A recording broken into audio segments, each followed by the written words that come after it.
জানতে কষ্ট হলেও কথাগুলো সত্যি। অধিকাংশ ছেলেরা সহজ সরল মেয়েদের কষ্ট দেয়, অতীত পণ্ডিত মেয়েদের প্রেমে পড়ে যায়। মেয়েদের তাদের বাবাকে কেন এত ভালোবাসে জানেন?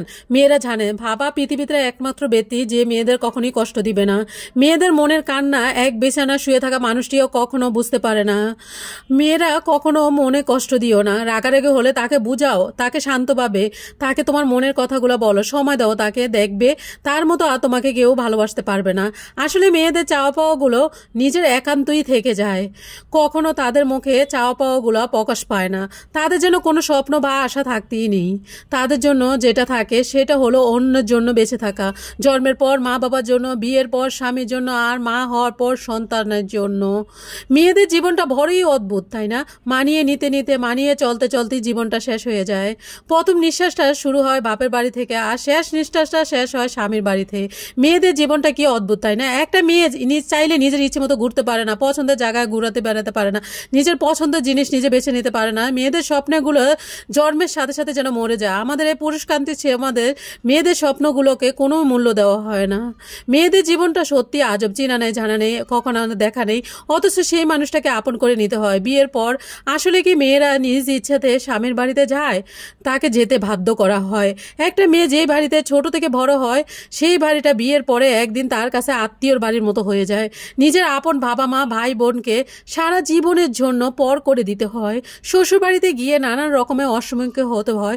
সকালে ঘুম থেকে উঠতে একটু দেরি হলে শুনতে হয় হাজার রকমের কথা, তবুও মুখ বুঝে সহ্য করে নিতে হয় সেই মেয়েটে, কারণ সে জানে এটা যে পরের বাড়ি, পরের কথা মতো চলতে হবে।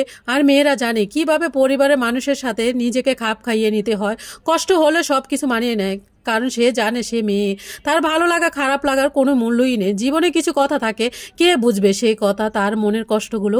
কারো এটা যে তার নিজের বাড়ি নয়। মেয়েদের চাওয়া পাওয়াগুলো কখনোই কেউ দেয় না, জোর গলায় কখনো কারোর সাথে কথা বলতে পারে না, তার ভালো লাগা খারাপ লাগা কেউ দেয় না, কারণ এটা যে অন্যের বাড়ি। নিজের মা বাবা ভাই বোনকে দেখতে মন চাইলে নিজের ইচ্ছে মতো দেখতে পারে না, কারণ তার জন্য কত কথা শুনতে হয়। সারা এলাকা ঘুরে বেড়ানো মেয়েরা চার দেওয়ালের মাঝখানে বন্দি থাকতে হয়, এই যে এত ত্যাগ, তারপরও পরিবারের মানুষের কাছে ভালো হতে পারে না, শুনতে হয় হাজার রকমের কথা। বিয়ের পর নিজের বাড়িতে সব কিছু ফেলে চলে আসে অন্যের ঘরের গরুণী হয়ে। এই বিদায়টা যে কতটা যন্ত্রণা, কতটা কষ্টের, সেটা মানে একমাত্র মেয়েই জানে। এই অনুভূতিটা চাইলেও ভাষায় প্রকাশ করা যায় না। এটা সত্যি অনেক কষ্টে। মেয়েদের জীবনটা অদ্ভুত, তাই না? পর মানুষগুলাকে আপন করে নিজের জীবনটাকে নতুন করে সাজিয়ে নেয়। সত্যি মেয়েদের জীবনটা বড়ই অদ্ভুত। ছেলেরা শ্বশুর বাড়িতে 2 দিন থাকতে পারে না, আর মেয়েরা মা বাবা ভাই বোন সবাইকে ছেড়ে শ্বশুর বাড়িতে সারাটা জীবন কাটিয়ে দেয়। মেয়েরা অভিনয় করতে পারে। কিসের অভিনয় জানে না? হাজার কষ্টের মাঝেও হাসি মুখে থাকার অভিনয়। মেয়েরা সব কষ্ট সহ্য করতে পারে। শ্বশুরবাড়ির মানুষ যতই খারাপ হোক, স্বামী যদি ভালো হয়, মেয়েরা সব কষ্ট সহ্য করে নিতে পারে। মেয়েদের কিছু কষ্ট আছে যেটা কখনই কারোর সাথে প্রকাশ করে না, শুধু খালি নিজের বুকের ভেড়াতে বয়ে রাখে। বিবেকে নিয়ে এই সমাজে মেয়েদের কান্না করাটা নিষেধ। কান্না করলে সবাই বলে দেখ ন্যাকামো করছে। লোকে বলে মেয়েদের কোনো বাড়ি হয় না। আসলে সত্যি কথা বলতে কি, মেয়েদের ছাড়া কোনো বাড়ি সম্পূর্ণ হয় না। মেয়েরা বিয়ের পরে বউ হয় না, তারা হচ্ছে শ্বশুরবাড়ির প্রয়োজন মেটানো এক জীবন্ত মিশিং। মেয়েটা সত্যি মেয়েরা অনেক ভালোবাসতে জানে, কারণ একমাত্র প্রমাণ হলো মা। মেয়েরা যখন বিয়ের কথা বাসায় বলতে পারে না, তখন ঘন ঘন শাড়ি পরে।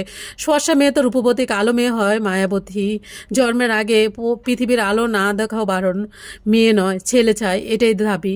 পৃথিবীতে অনেকেই আছে, মেয়েদের বোঝার মতো কেউ নেই। মেয়েরা সত্যি অনেক ভালোবাসতে জানে, তারা একমাত্র প্রমাণ হলো মা। মা ছাড়া কেউ বোঝে না। আসলে মা হলো একমাত্র যে সে সব কিছু বুঝতে পারে। আসলে শাশুড়ির কাছ থেকে যখন মেয়েরা খারাপ ব্যবহার শোনে, এটা স্বাভাবিক, কারণ সে একসময় শাশুড়ি হবে, সে ছেলের বউকে খারাপ ব্যবহার সাথে। আসলে একটা জিনিসের জন্য কারো কাছে হাত পেতে পুরা ব্যাখ্যা হয়ে টাকা নিয়ে যে কতটা কষ্টের, তা একমাত্র মেয়েরাই অনুভব করতে পারে। আর দুঃখ একটাই, মানুষ চিনতে পারলাম না। যে একটু ভালো ব্যবহার করে তাকে বেশি বিশ্বাস করে।